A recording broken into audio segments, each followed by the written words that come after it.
योग प्रणाली के 4 मार्ग। यह व्यापक रूप से सभी योग ग्रंथों द्वारा घोषित किया गया है कि आत्मबोध प्राप्ति का भव्य पथ मोटे तौर पर 4 प्रारंभिक रास्तों में वर्गीकृत किया जा सकता है। यह पथ केवल व्यक्ति में कुंडलिनी शक्ति जागरण से पहले आरंभिक चरणों से संबंधित है। यहाँ पाठक से ये बात स्मरण रखने का अनुरोध है। विश्व में ईश्वर की किसी भी रूप में पूजा में, जैसे कि योग प्रथाएं, तांत्रिक प्रथाएं या कोई भी अन्य प्रथा, किसी भी व्यक्ति द्वारा किए गए सभी प्रकार के प्रयास केवल कुंडलिनी शक्ति जागृति के उद्देश्य से है। योग शब्दावली में ये सब प्रयास परामृत या बहुत सूक्ष्म माने जाते हैं। व्यक्ति में कुंडलिनी शक्ति जागृत होने के बाद ही वास्तविक प्रयास शुरू होता है। हालांकि ये एक पैच है। व्यक्ति में कुंडलिनी शक्ति सक्रिय होने के पश्चात उस व्यक्ति के लिए ऐसा कुछ भी नहीं है जो उसे अपने स्वयं के प्रयास से करने के लिए बचा हो। सभी काम आंतरिक रूप से मौलिक शक्ति द्वारा किया जाता है। इसीलिए कुंडलिनी शक्ति की जागृति आत्मबोध की प्रक्रिया से पहला चरण है। इसीलिए इससे पूर्ववर्ती सभी प्रयासों को प्रारंभिक कहा जा सकता है। प्रथम मार्ग पूर्ण आत्मसमर्पण या सर्वशक्तिमान की भक्ति है। इससे व्यक्ति सभी कार्य सर्वशक्तिमान के लिए एक भेंट के रूप में करता है। इस मन स्थिति में व्यक्ति के मन में दर्ज सभी इंद्रिय प्रभाव एक तीव्र दर से जल के समाप्त हो जाता है। इस प्रकार व्यक्ति अविचारशीलता की अवस्था की ओर बढ़ने लगता है, जो सभी योग प्रणालियों का अंतिम उद्देश्य है। ये रास्ता सामान्य रूप से आत्मबोध प्राप्त करने का सबसे तेज विधि मानी जाती है। हालांकि पाठक को यह ध्यान में रखने का अनुरोध है कि जब इस मार्ग का अनुसरण किया जाता है तो भाग्य एक तीव्र दर से खुलता है। यह दिव्यता के पूर्व संरक्षण के अधीन, इसीलिए इस विधि को भी बहुत ही सुरक्षित माना जाता है, क्योंकि कहा जाता है कि भगवान के भक्त को कभी छोड़ नहीं दिया जाता या रास्ते में भटकने और नीचे गिरने की अनुमति नहीं दी जाती है। आत्मबोध के उद्देश्य से आत्मसमर्पण की तकनीक उन लोगों के लिए अधिक उपयुक्त है जो भावनात्मक और संवेदनशील प्रकृति के होते हैं। अगले पद में सभी कर्मों का हिसाब बराबर करने की आवश्यकता होती है, दोनों अच्छे और बुरे, इसी सांसारिक जीवन में। ये शारीरिक रूप में परिणामी फल का अनुभव करके सभी इंद्रिय प्रभावों को नष्ट करने पर बल देता है। मुझे इसे और स्पष्ट करने दें। व्यक्ति के मन में दर्ज प्रत्येक इंद्रिय प्रभाव उनके भविष्य के निर्माण में एक बीज के रूप में कार्य करता है। जब व्यक्ति ये प्रतिक्रिया नियति के रूप में अनुभव करता है, इस नए अनुभव की छाप भी मन में दर्ज हो जाती है। ये छाप एक बार फिर आगे के भविष्य का कारण बन जाती है। इस प्रकार करणीय संबंध का पहिया एक कभी न समाप्त होने वाले चक्र की तरह चलता रहता है। हालांकि पाठकों को ये स्मरण रखना चाहिए कि व्यक्ति पूरा नियंत्रण रखता है, लेकिन केवल कर्म करने से पहले। एक बार कर्म हो गया, उसके परिणाम पर कोई नियंत्रण नहीं किया जा सकता है। इसके अलावा कर्म के परिणाम की भविष्यवाणी नहीं की जा सकती, क्योंकि व्यक्ति तकनीकी रूप से इस पर सभी नियंत्रण खो देता है। इन परिस्थितियों में व्यक्ति को मन से सभी इंद्रिय प्रभावों को नष्ट करने की आवश्यकता है। ये तभी संभव है जब आप नियति को केवल अनुभव करते हैं, जिससे कि दिमाग से सभी इंद्रिय प्रभाव समाप्त हो जाएं। लेकिन उसके साथ ही व्यक्ति को ये सुनिश्चित करना आवश्यक है कि कोई ताजा छाप मन में वापस दर्ज ना हो। एक बार फिर ये सभी तभी संभव है जब व्यक्ति बिना किसी भावनात्मक आसक्ति के अपनी खुलती नियति का एक मूक गवाह बन जाता है। यहाँ मैं योग साधकों को एक छोटी सी सलाह देना चाहता हूँ। ताजा दर्श प्रभाव जैसे जैसे नियति सामने आती है, मिटाना अपेक्षाकृत सरल होता है। ये इस पर निर्भर करता है कि अपनी नियति से सामना करते हुए साधक अपने भावनात्मक लगाव पर कितना नियंत्रण रखता है। कम भावनात्मक लगाव का अर्थ है कि दर्ज प्रभाव मिटाना अधिक सरल है और इसके ठीक उल्टे पर भी लागू होता है। ये मार्ग बहुत विषम है। व्यक्ति को सांसारिक जीवन का अनुभव करते हुए हर समय सतर्क रहना पड़ता है। जो इस पथ का पालन करते हैं उन्हें कभी भी किसी भी स्तर पर कर्म करते समय भावनात्मक रूप से नहीं जोड़ना चाहिए, अन्यथा किया गया कर्म दिमाग में दर्ज हो जाता है और उसके भविष्य की नियति का कारण बन जाता है। इस मार्ग में बहुत समय लगता है क्योंकि व्यक्ति को पूरी तरह से सभी पिछले कर्मों के परिणामी फल का सामना संपूर्ण होता है। साथ में अपने वर्तमान में खुलती नियति के भौतिक अनुभव में वैराग्य सुनिश्चित करना होता है। हालांकि ये पद बहुत लाभकारी है क्योंकि व्यक्ति लगातार नियति का भंडार नष्ट करने में प्रगति करता है। यहाँ तक कि यदि व्यक्ति दूर भटक जाता है या इस रास्ते में नीचे गिर जाता है तो इस पर पर्याप्त समय लगेगा, क्योंकि मन में एक बार फिर इंद्रिय प्रभाव एकत्र करने में एक लंबा समय लगेगा। इस दौरान व्यक्ति को आभास हो जाता है कि वे पथ से भटक रहा है और सुधारात्मक उपायों को अपना सकता है। तीसरा पथ ज्ञान का मार्ग है, लेकिन यहाँ एक पैच है। दिव्यता सांसारिक ज्ञान के माध्यम से प्रकट नहीं होती है। इसका अर्थ हुआ कि व्यक्ति को ये आभास होना आवश्यक है कि जितना भी सांसारिक ज्ञान है वह किसी काम का नहीं है। व्यक्ति को संचित ज्ञान के इस सागर को अस्वीकार करने की आवश्यकता है, लेकिन पहले व्यक्ति को ये विशाल ज्ञान एकत्र करना आवश्यक है। तभी उसे ये बोध हो पाएगा कि इन सब का कोई मूल्य नहीं है। मुझे ये विस्तार से समझा देना चाहिए। संसार की विभिन्न भाषाओं में साहित्य का एक विशाल संग्रह उपलब्ध है जो परम दिव्यता की व्याख्या करती है, लेकिन योग के परिप्रेक्ष्य से जिस व्यक्ति ने ज्ञान के इस संपूर्ण सागर की जानकारी प्राप्त कर ली है उस व्यक्ति से भिन्न नहीं है जिसने इस विशाल साहित्य का एक भी शब्द नहीं पढ़ा है। इसका कारण बहुत सरल है। उन दोनों को दिव्यता का कोई प्रत्यक्ष अनुभव नहीं है। दिव्यता स्वयं के भीतर से प्रकट करने की आवश्यकता है। दिव्यता एक व्यक्ति में वैसे ही किसी भी बाहरी स्रोत से शरीर में प्रवाह नहीं कर होती है, क्योंकि वह प्रत्येक मनुष्य के स्वयं के भीतर ही निहित है। हालांकि एक व्यक्ति में परम ज्ञान के उद्गमन में पवित्र ग्रंथों के साथ साथ अन्य सांसारिक ज्ञान भी एक अहम भूमिका निभाते हैं, किंतु परोक्ष रूप में भीतरी व्यवस्थिति और तार्किक निगमन व्यक्ति को इस भ्रामक संसार में सब कुछ अस्वीकार करने को प्रभावित करता है। जब सब कुछ आविष्कार कर दिया गया है तो दिमाग के पास सोचने के लिए कुछ नहीं बचा है। जब मन कोई विचार के बिना शांत हो जाता है, वह स्वयं के भीतर निहित आत्मा के लिए एक दर्पण के रूप में कार्य करता है। परिणाम स्वरूप स्वयं के भीतर अधः स्तर जिसे हम आत्मा या दिव्यता कहते हैं प्रकट होती है। जब ऐसा होता है तो ऐसा प्रतीत होता है कि धूल साफ करने पर आखिरकार दर्पण में अपने स्वयं का प्रतिबिंब देख सकते हैं। इस मामले में मन दर्पण है जिसे सभी इंद्रिय प्रभाव या विचारों से शुद्ध कर दिया गया है। ये मार्ग बुद्धिजीवी प्रवृत्ति के व्यक्ति के लिए अधिक उपयुक्त है। जो व्यक्ति इस पथ को चुनता है उसे जानकारी का एक विशाल संग्रह एकत्र करना होता है और साथ ही साथ साक्षात सत्य को ध्यान में रखते हुए निरंतर आंतरिक बहस के माध्यम से इसे नकारना होता है। ये एक बहुत ही श्रम साध्य प्रक्रिया है जो काफी समय लेती है। एक समय आता है जब व्यक्ति की बुद्धि ये समझना शुरू कर देती है कि वे वास्तव में सर्वशक्तिमान है, क्योंकि बुद्धि ने विभिन्न शास्त्रों और वैज्ञानिक ज्ञान के रूप में इतनी जानकारी एकत्र कर ली है कि उसे ये बुलावा हो जाता है कि सृष्टि के बारे में सब कुछ जानती है। यहाँ बुद्धि उस मेंढक से भिन्न नहीं है जो कुएं में रहते हुए सोचता है कि उसने पूरा संसार देख लिया है, जब तक उसे समुद्र में नहीं फेंक दिया जाता।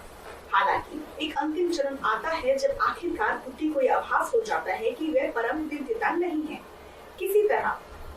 उस बिंदु तक पहुंच जाती है जहां वे अभिमान रहित हो जाती है। यह एक ब्राह्मणीय घटना प्रतीत होती है। अतः उस व्यक्ति जिसमें इतनी विशाल मात्रा में जानकारी रखने का अभिमान छलक रहा है कि साथ कुछ घटित होगा, व्यक्ति अपना अभिमान खो देता है और अपने संचित चरित्र के आधार पर विशिष्ट तरीके में विनम्र हो जाता है। अंतिम पद मन की आंतरिक नियंत्रण के माध्यम से है। यह पद मूलतः चिंतन से संबंधित है। इसमें मन किसी छल में आकार एक विचार विहीन अवस्था में पहुंच जाता है। ये अवस्था सामान्यतः मन के लिए एक वस्तु के रूप में कोई छवि या ध्वनि या किसी अन्य बात का उपयोग करके या फिर उस व्यक्ति पर ध्यान केंद्रित करके प्राप्त किया जाता है। धीरे धीरे मन वस्तु पर ध्यान केंद्रित रखना सीखता है।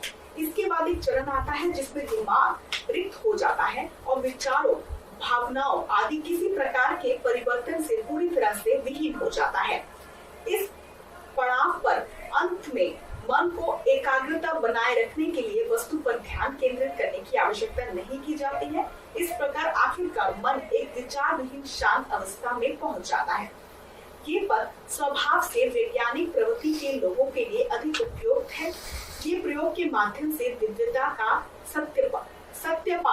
सत्यपन चाहते हैं।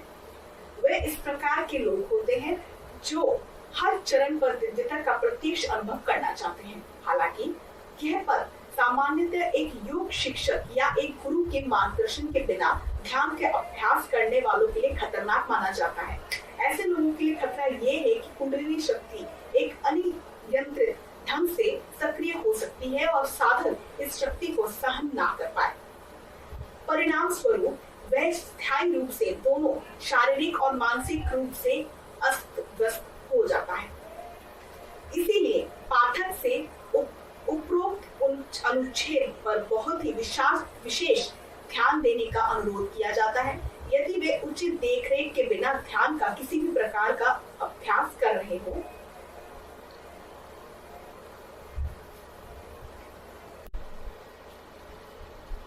यद्यपि निम्नलिखित कहानी वास्तव में कुंडलिनी शक्ति के किसी भी योग अभ्यास या सक्रियण से संबंधित नहीं है। मैं उपरोक्त अनुच्छेद में उल्लेखित कथन के महत्व पर और बल देने के लिए ब्राह्मणीय शक्ति से संबंधित एक भयावह अनुभव बताना चाहूंगा।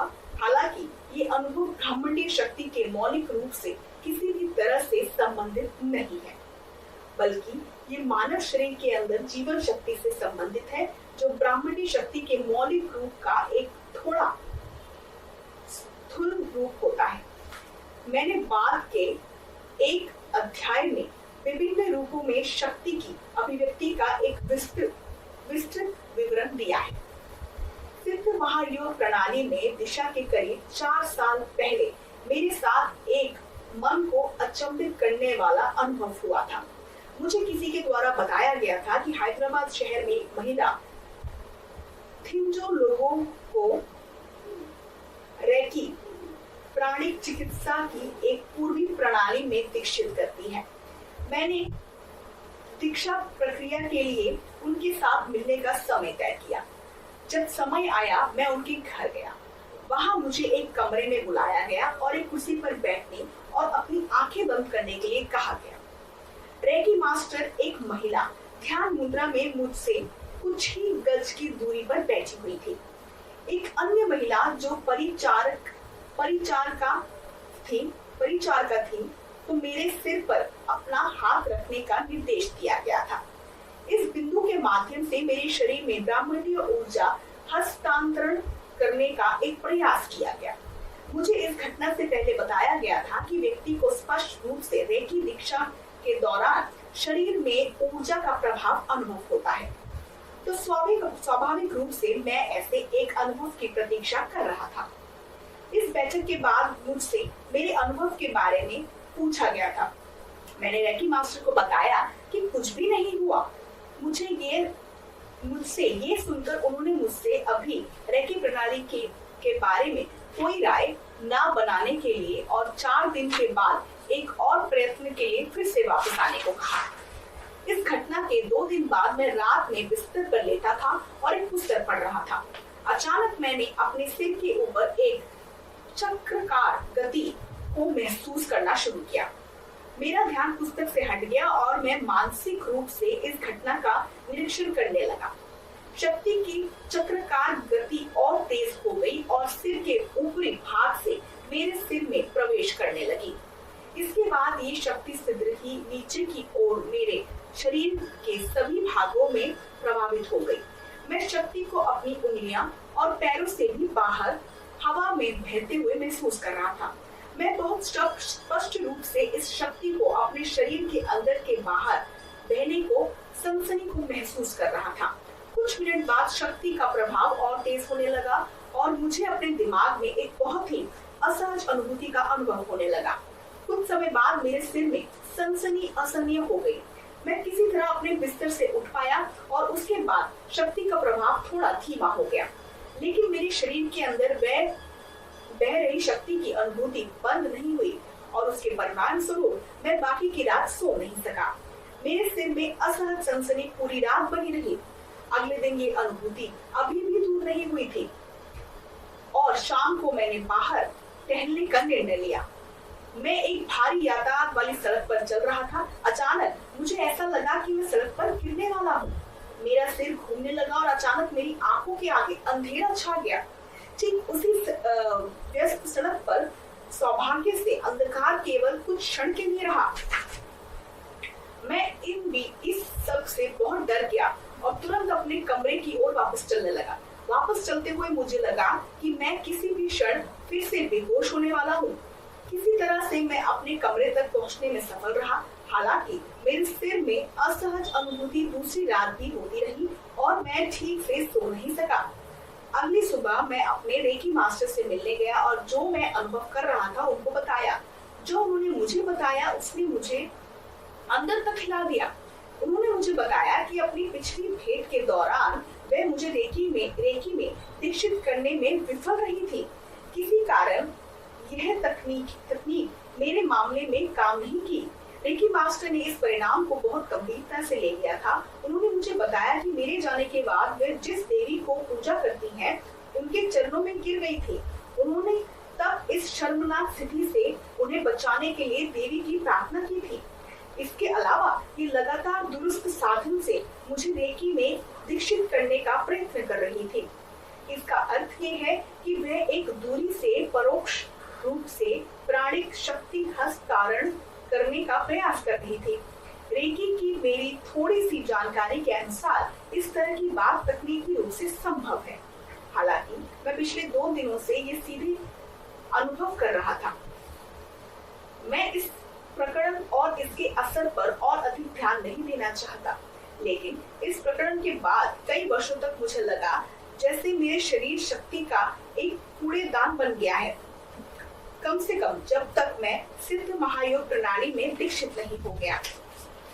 शक्ति बिना किसी उद्देश्य के मेरे शरीर भर में हर नुक्कड़ और कोने में प्रभावित होती रहती है। इसका मेरे दिमाग पर कोई प्रभाव नहीं पड़ता था। इससे मुझे कभी खोज होने लगती थी। सबसे बुरी बात ये थी कि इसके बारे में कुछ नहीं कर सकता था। ऐसा कोई नहीं था जिसके साथ मैं इसके बारे में बात कर सकूं। मेरी कहानी पर कौन विश्वास करता। इस प्रकार मुझे वर्षों अपने शरीर में शक्ति के इस असामान्य प्रभाव के साथ रहना पड़ा। इस कारणवश मैं एक योग्य गुरु से उचित मार्गदर्शन के बिना ध्यान का अभ्यास करने के खतरे पर बल देना चाहता हूँ। ब्राह्मणी शक्ति का एक अनियंत्रित ढंग से सक्रिय हो जाना भी संभव है।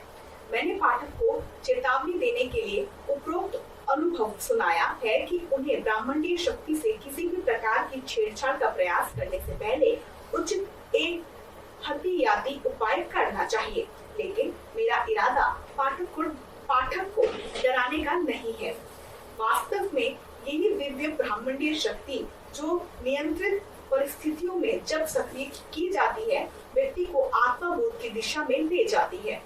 अब वे जो 4 प्रारंभिक पद भव्य पथ की ओर ले जाते हैं, उनके बारे में अपने पहली बात पर वापस आता हूँ। इन रास्ते में से कोई भी चुने, कुंडलिनी ऊर्जा किसी न किसी चरण पर जागृत हो जाएगी। ये ब्राह्मणीय शक्ति विभिन्न योग प्रणालियों में विभिन्न नामों से जानी जाती है। हालांकि एक व्यक्ति में जिस बिंदु पर कुंडलिनी शक्ति सक्रिय होती है, उसी बिंदु पर सभी रास्ते एक में विलय हो जाते हैं। जब ये सभी अलग अलग रास्ते एक में विलय कर जाते हैं, वे एक भव्य पद बन जाते हैं। मैंने पर्याप्त रूप से किसी एक अध्याय में इस पर सविस्तार बताया है। ये केवल प्रारंभिक अवस्था में ही है कि निष्क्रिय ब्राह्मणीय शक्ति को सक्रिय करने के उद्देश्य से अलग अलग रास्तों या योग प्रणाली या तकनीक अलग अलग साधकों द्वारा प्रयोग किया जाता है। व्यक्ति में जब शक्ति एक बार सक्रिय हो जाती है तो योगिता की दिव्य प्रक्रिया चालू हो जाती है। व्यक्ति उस रास्ते पर डाल दिया जाता है जो उसे स्रोत की ओर वापसी का रास्ता दिखाता है, अर्थात परम दिव्यता या भगवान या सर्वशक्तिमान की ओर एक व्यक्ति के साथ स्रोत की ओर वापसी के इन अपरिचित रास्तों में क्या होता है, इस संपूर्ण पुस्तक उसी के बारे में है।